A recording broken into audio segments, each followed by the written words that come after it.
tegoon naa la nit ku baax li ma doon def yëpp yow yaa tax yàgg na tëdd nga tere ma nelaw li gënoon a bëgg mooy toog ak yow. I don't want you sama faiblesse ci yow but definitely yaa tax ma ruus bëgg tuuma idole. Est-ce que yow la kii?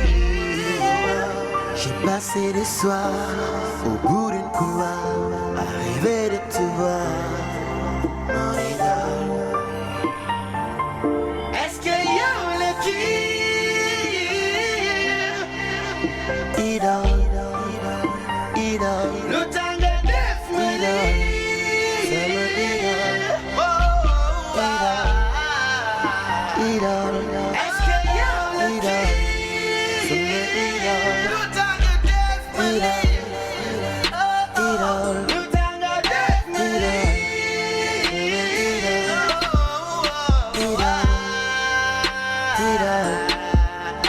Idole, sama idole.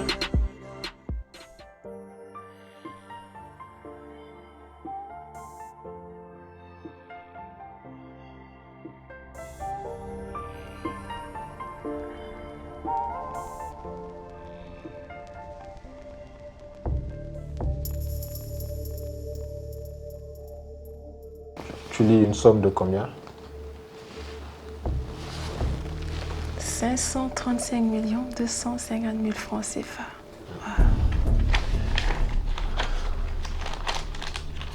Regarde.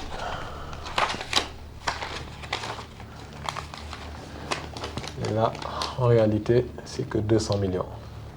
Et ça, c'est le minimum. Hein? Bref, je peux utiliser tes toilettes, s'il te plaît? Juste là, derrière la porte. Ok, merci.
Bon, on va manger?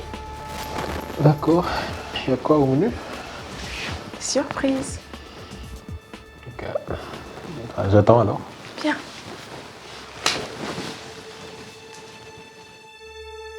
waaye yow aji faatu yaa mën a réer waaye foo ne woon namm naa la de. maa la raw foofu ne ci dëkk bi di lijjanti rek xam nga rek man samay mbir yow ci loo ne. jàmm ju bëree bëri. waaye moom mbaa mi ngi lay toppatoo.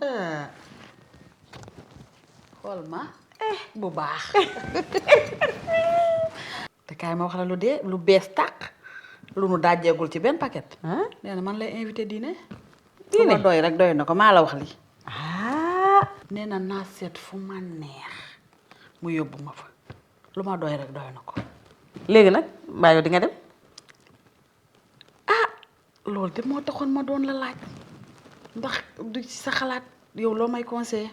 man ngay laaj. waaw. bu doon man damay dem ba dugg boîte vocale bàyyi fa message génnaat. demal xam nga kañ lan mooy sama problème. grand laay noo koy def. moo grand laay man meen kooku xoolal féete na boor. Alors, tu as aimé? Oui, j'ai passé une bonne soirée. Je te remercie. J'espère avoir été à la hauteur. Oui. Et puis j'ai rarement passé une soirée aussi bonne. Bu dee ay nas sax neex na. te doy nax de. Comme là. J'ai aïe. D'accord.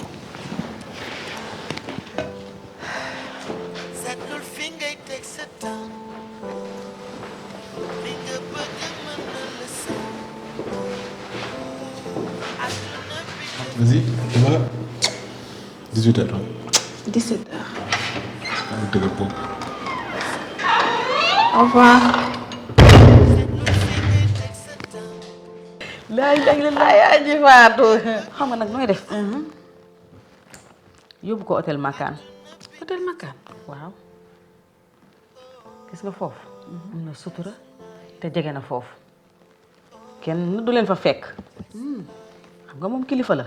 waaw te grand lay tamit du nit ku ndaw. dëgg la ah man de xam nga man aji faatu man yaay sama xarit yaay sama conseillère man yow rek laay waxtaanal te macha allah sa xel damaa doy ndax doo ma duggal ci dara lu may lor loo ma wax nag ci soo ba ci ngoon dinaa ko topp ndax bu ma ko toppee njariñ laa ci gis ah comme wax nga loolu nag ah mais man foofu nii nu ma fa dem mosuma fa dem amul benn problème man foofu sama milieu la dina am ku ma waxtaanal bu ko defee dina leen bàyyi xel au cas ma branché ñu yaa gën a xam. kaay ma wax la bu ma ñëwee day mel ni yaa nga fa woon film bi laa lay tegal sa kër nga may fekk la yow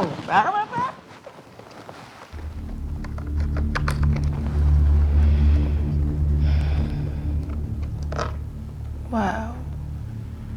Plein dans le mille.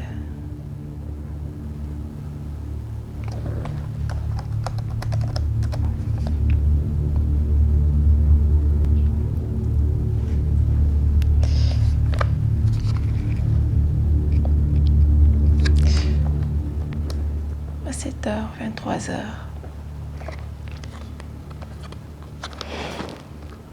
Monsieur Rodriguez est certainement au lit. Je fais quoi?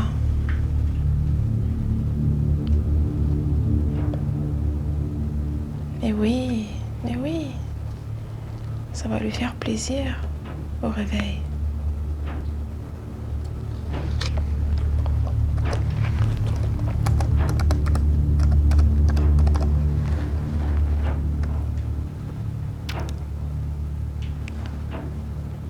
S'il ne répond pas d'ici demain,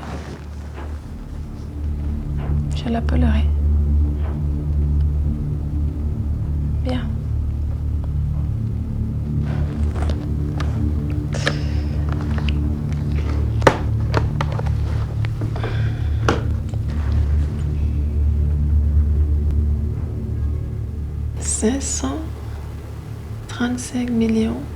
$535,250,000 francs CFA.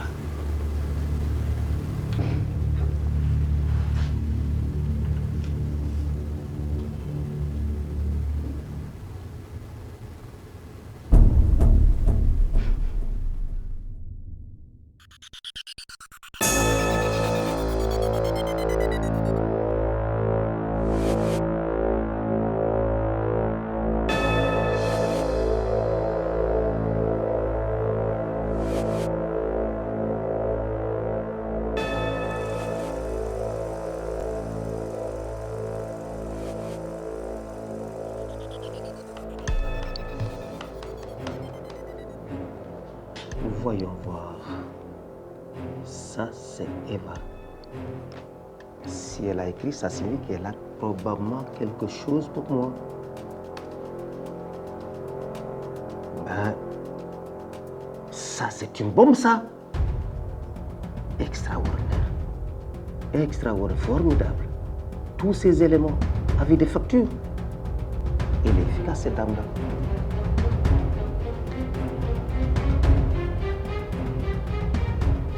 Voilà. Donc, Eva. Voilà, Eva. Bonjour, madame. Bonjour, Rodriguez. Oui, je viens tout juste d'avoir votre mail. Alors, c'est parfait. Mais il faut dire que vous avez été efficace. Je suis agréablement surpris pour le travail que vous avez fait en si peu de temps. Je vous l'ai envoyé depuis hier soir. Oui, vous êtes formidable. Mais j'espère que vous avez tout l'article. En tout cas, Oui. c'est tout ce qu'il a déjà écrit. Merci beaucoup, madame. Vous me laissez tout simplement le temps d'en discuter avec monsieur le ministre et je reviens à vous. Et à propos de... J'ai compris, madame. Je vous assure que vous n'aurez pas à vous plaindre. Alors je reste à l'écoute. À tout à l'heure. D'accord. Alors, espérons que monsieur le ministre est là. Quand j'ai rencontré le DG de la structure de contrôle des travaux routiers, le monsieur il était tellement énervé que cet article, je vais l'intituler « Le coup de gueule du contrôleur principal ». Ah, en effet, je vois d'ici son coup de gueule. Dès que j'ai parlé des routes de... Vous vous rendez compte? Depuis tout le temps où nous sommes sur ce chantier, nous n'avons même pas fait 10 km. Alors ceux qui ont démarré 1 ou 2 semaines avant nous, ils sont à 17 ou 20 km. Mais comment cela s'explique-t-il? Mais ça ne s'explique justement pas. Ça ne s'explique pas du tout. Mais je veux dire, quelle explication eux ils ont donné? Amul ben explication bu taxaw. Par exemple, ñu ngi may wax waxu goudron alors que goudron yi jox nañ ko ñu ñu fi jiitu. Donc là, il est flagrant que... Mais plus que flagrant. Que voulez-vous? On me colle l'excuse tout le temps du ministre Mal qui ne souhaite pas avoir des scandales.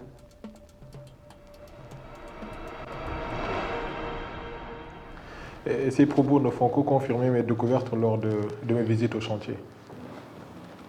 En effet, cela m'en a tout l'air. Mais tu dois faire très attention avec ce dossier.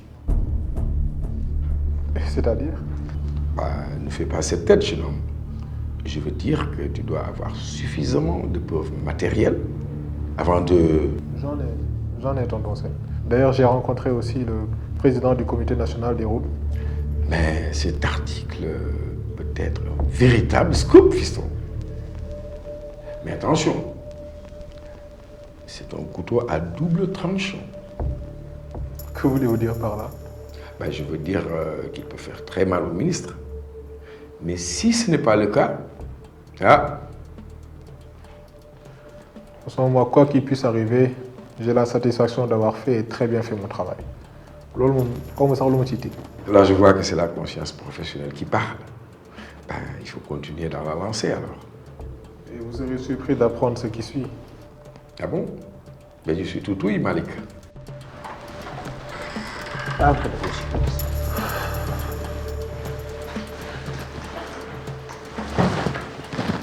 Venez vous installer, s'il vous plaît. Installez-vous.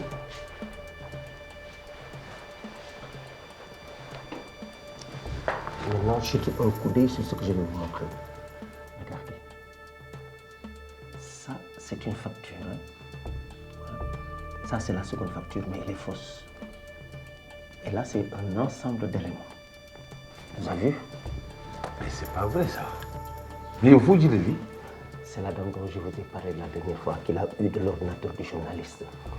Et je vous signale qu'il est en train de boucler son article. C'est le jeune journaliste que j'avais reçu la fois passée à la maison. Exactement. Je te l'avais dit, non? C'est lui-même. Je lui avais accordé une interview. Oui. Bon, mais je sais pas ce que boy bi fan la jaar ak fan la lijjanti ba jël facture yi fan la ko jëlee.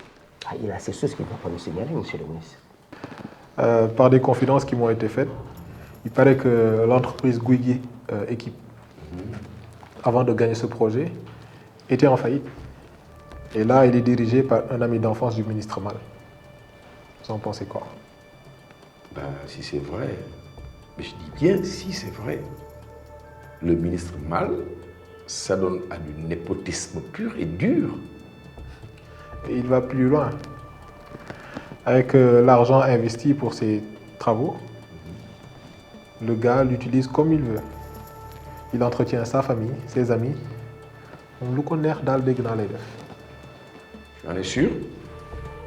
Ce sont ses collaborateurs et particulièrement un des plus proches qui m'ont confirmé cette information. Mais est-ce que tu as entendu la version du ministre? Lui, je lui ai fait une interview de tonnerre. Donc, monsieur le ministre, où en sont vos équipes si c'est une dernière tranche en vie? Parce qu'apparemment, mon gars a intéressé le chef de l'État. Le jeune Malick man dama lay remercier d'abord et di kontaan ci parce que des fois damay gis sa journaux yi li nga ci bind ak yooyu vraiment moi je lis beaucoup vraiment mu nekk lu ma neex quoi ma di ko xool di la ci encourager vraiment merci beaucoup. Merci. Donc ma bamtuwaat question bi rek mooy fu sa équipe toll ci dernier tronçon tali bi parce que gis naa ni le chef de l'État affaire bi ko yitteel la. dama lay gërëm ci opportunité bi ngeen ma may tey pour ma mën a leeral lu bari li nëbbu woon te feeñul woon dëgg yàlla dama la ciy sant di la gërëm. C'est moi qui vous remercie, monsieur. Projet bi ça avance à grands pas. Bientôt les populations y verront des routes qui correspondent aux exigences d'une ville émergente et moderne. Vraiment ma bëgg nag liggéey bu mucc ay boo xamante ne bii du doon tali comme français yi wala britannique yi. di ngeen ci xam dara dina leer ci yéen ma lay wax nag aussi ngeen may ma remercier chef de l'État ci gis-gisam ak li nga xam ni moom la fas yéene ci réew mi ba mu jëm kanam. D'accord. Mais monsieur le ministre agence de contrôle bi moom dañu arrêté woon kii bi projet bi. Tu es mal informé jeune homme c'est pas vrai. Mais papier bi moo koy firndeel. dama ni Malick li ngay def nii mooy recel des documents administratifs moom nga nekk di def nii. Ah mais comment ça. xam naa yéen li ngeen ma bëggal li ngeen ma bëgg a jaxaseeg le président son excellence bëgg maa jaxaseeg àdduna bëgg maa jaxaseeg réew mi te du ma nangu loolu je n'aime pas ça moi je n'aime pas ça du tout. Fais tout de voir cette dame là mu fexe récupérer éléments yi nga xam ni moom la jël. D'accord. Comme ça. D'accord. mu wax la prix ou bien nga discuter ak moom ñu seet lan lañ ko mën a neexale. Il n'y a pas de problème, monsieur le ministre. tàggoo moom ci njëkk ak teranga. J'y vais de ce pas, monsieur le ministre. Et j'ai une idée même xam nga coow li mooy dinaa fexee gis laay wala moo déggante moom téléphone ñu verrouiller dossier bi verrouiller ko complètement. Ça, monsieur le ministre, il faut le faire. Censurer ko xam li ma la. Il faut le faire. ci leneen. Il faut le faire, monsieur le ministre. Dès maintenant je vais l'appeler su ma fi jógee. Mais après tu passes à mon bureau je vais te donner l'enveloppe. ñu jox ko pour mën koo xam nga. D'accord, d'accord, monsieur le ministre. Voilà, c'est ça. Justement, merci. À tout à l'heure. À tout à l'heure, monsieur le ministre. dama lay wax rek et puis sax yow man xam naa li ngeen ma bëggal mooy gis sama torox tànge ak suma dee. Ah bon? D'ailleurs, il a même cherché à me corrompre. Voilà. mën nga koo téye nii jëlal c'est 20 millions. Pardon nga ni. mën na defar sa affaire dina la jàppale ci lu bari c'est tout. Vas-y.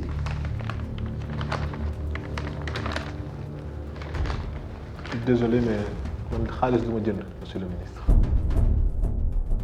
mais yow jeune tu es fou yow nga ndam dof na première tranche rek laa la jox nii est-ce que am nga kër yow. amoo kër nga xëy ñu ne duut 20 millions nga xam ne mën nga ci am kër léegi ak sa salaire bu bon 40 000 francs boobu fan ngay jëlee kër yow. jërëjëf su may tabax kër bëgg naa ko tabaxee alal bu leew. Il a osé. te li ma métti rek mooy ce qu'il a dit à notre boss il l'a traité de tous les noms j'étais très gêné. pourtant nag li nga bañ ni bu doon sa patron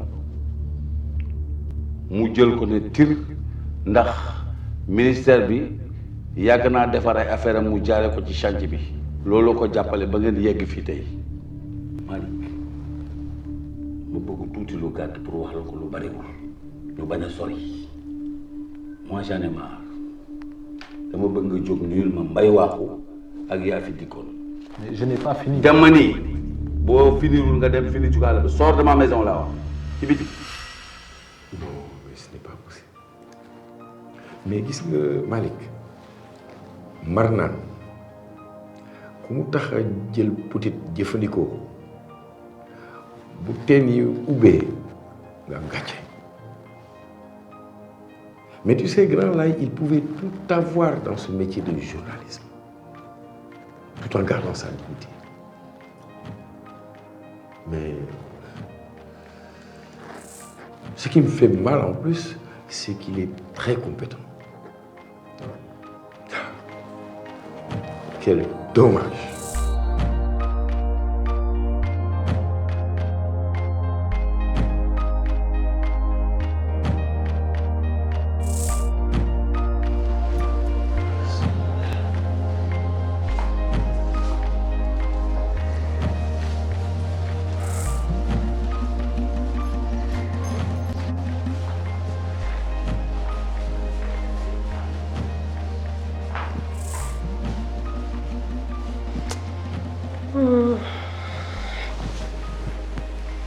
Chérif? Chérif?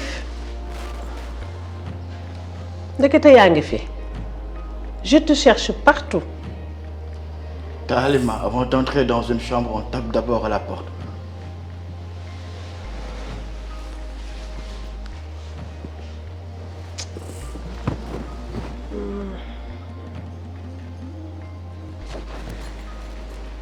Lan la. Je t'ai cherché partout. Pourquoi tu me cherches? Pour causer un peu avec toi. ñu waxtaan. Tante Halima.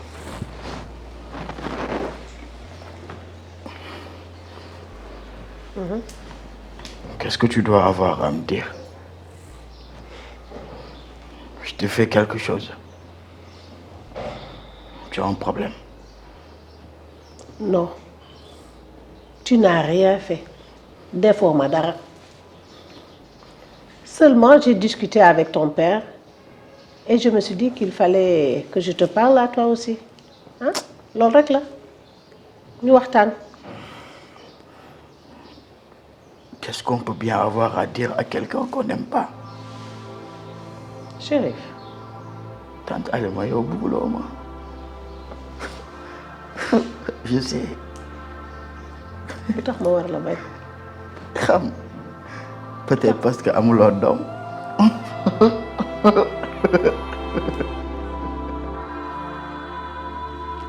Revue de presse la ñuy def.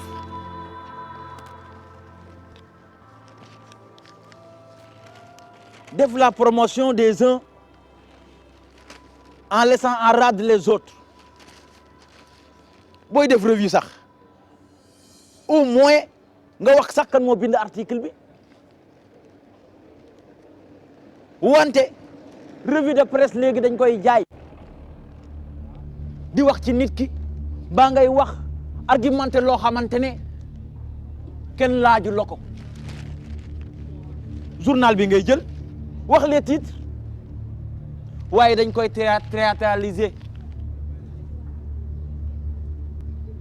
ut ci ay promotion ut ci tur wax ba nit ki yaakaar loolu corruption la ndax la nga wax nekku ci say waxu bopp la. Chérif ñàkk doom bi nee naa la mbiru yàlla la ah looloo tax sax ma ne nañ waxtaan. Chérif, je te considère comme mon fils. Tu es mon fils. Raison pour laquelle may comporté woon yenn yi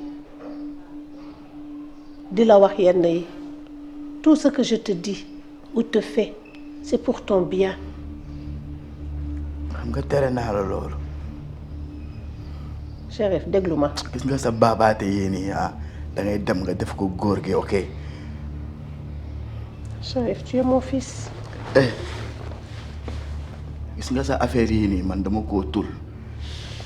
ni nga nekkee doomu maal nga nekkee sama doom Chérif. tu préfères rester là.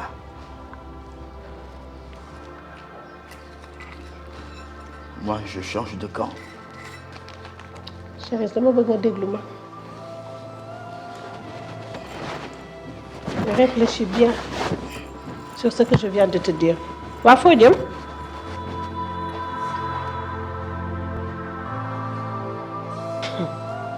ci yàlla fu ma jëm ak xale bi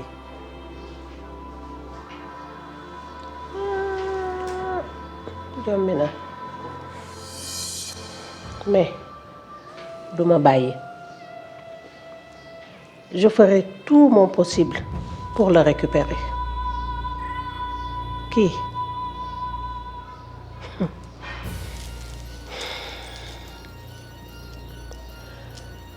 acca rek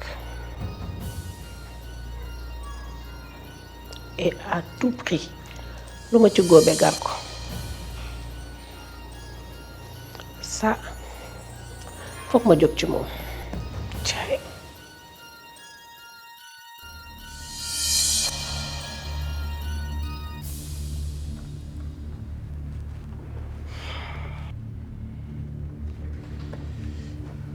boy maa fi dem na.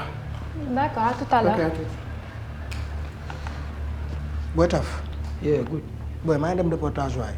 boy s'il te plaît réserver ma benn kaasu café waaye bu tàng jër waaye. à mon retour s'il te plaît. waaw am problème boy. bëggee Taf.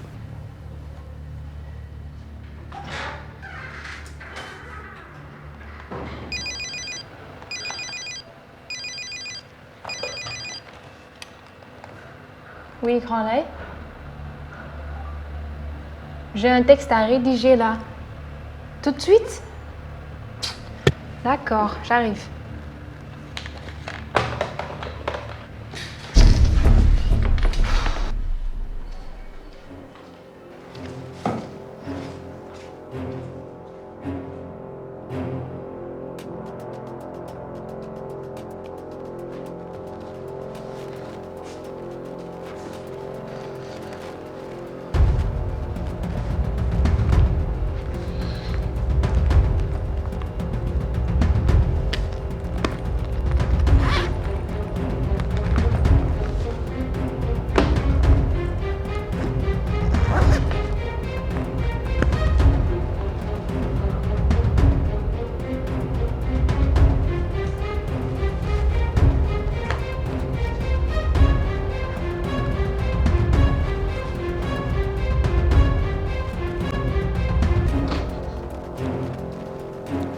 Ah oui, Malik, tu disais?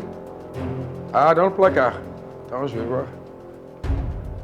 Ah non, non. Ici, dans le placard, il n'y a aucune trace, n'est-ce pas, donc, de documents. Là non plus, hein, j'ai regardé. Ah non, non, je ne retrouve pas les traces. Bon, écoute, Malik, vu l'importance des documents, je crois qu'il serait mieux que tu reviennes au plus tôt, hein. Ah oui, oui, bien sûr.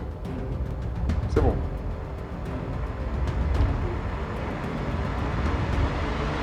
Ah oui, je crois que tu vas falloir qu'on entende le retour de Malik.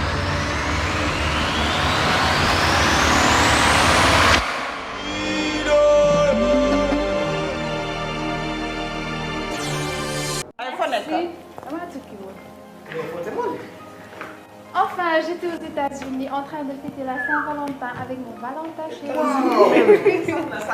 Margot rek bu demoon États-Unis du ñibbisi foofu lay toog. Margot demoon Amérique fête demul fenn demul fi la nekk day sóob. Un livre d'Aminata Sophie Dieye. Aminata était exceptionnelle. C'était autre chose. Malheureusement, à la fleur de l'âge, une belle plume s'est brisée. Ouais. amul ku ma dàq jàng fii ku ma dàq bind. waaye maa ngi toog lu may def. Ça va? Qu'est-ce que tu viens faire là? Je suis venue te chercher. Chercher? Oui. On va passer la soirée ensemble. Comment ça? Chérie.